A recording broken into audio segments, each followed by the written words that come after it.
Hey friends, me again, your friend Ghostly Honey. Welcome back, and I know. It's like every time you turn around, we're doing something new here on this channel, but let's be real. We are not doing anything that I didn't tell you guys about already. So you remember the last video, we were all about Stephanie Perkins' novel, There's Someone Inside Your House. At the end of the video, I was telling you guys, maybe you're better off watching the Netflix movie that came out whenever it came out, okay? If you watched the movie between now and that video, I apologize, because we're kicking off something new where I watch it so you don't have to. If you did watch the movie already, I apologize. But let's be real, it's not entirely my fault. How was I supposed to know it wasn't gonna be good? No intro, no theme song. We're just gonna get right into it.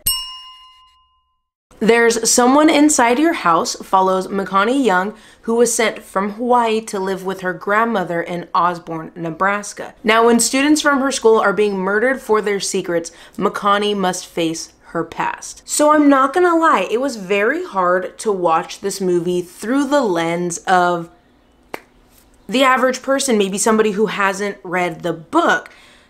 You can ask my boyfriend. The entire time, I made him watch the movie with me. The entire time we watched the movie, I was just like, who's this character? That character's not in the book. That character is an entirely different character from the character in the book. So I think if you've read the book already, the movie is going to leave you with an empty hole in your heart. Honestly, it's not that serious, but I felt like I was missing something, but luckily that something was supplemented with what I knew from the book. You know what I mean? The movie was entertaining.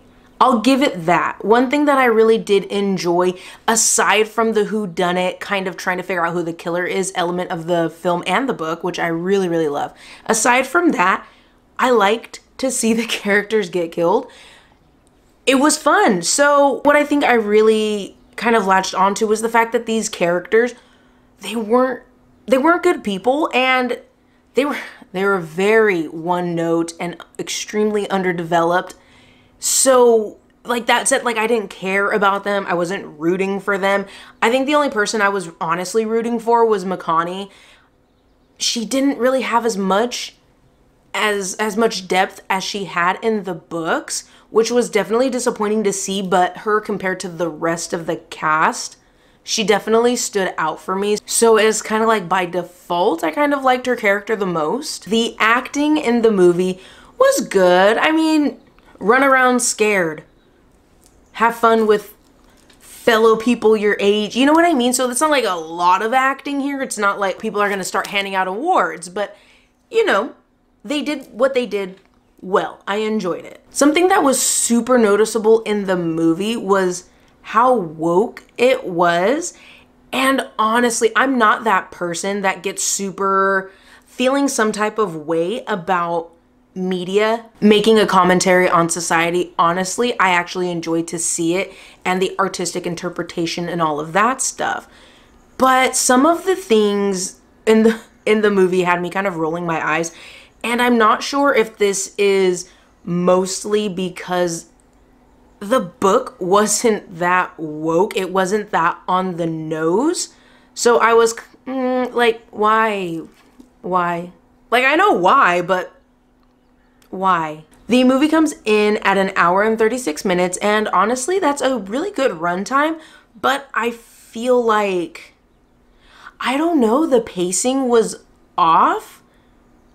Interestingly enough, they could have like slowed the movie down a little bit, or I feel like they should have added a couple minutes spread throughout the film. Something about it, I just felt like it was rushed in a way that didn't need to be rushed. One thing that I will say for sure is that there is no one inside your house. The title of the book is such because there is someone inside your house. In the book, they were very intrusive, they were very invasive, and the killer was moving furniture around, moving cups, things like that, like moving objects around. There was someone in your house.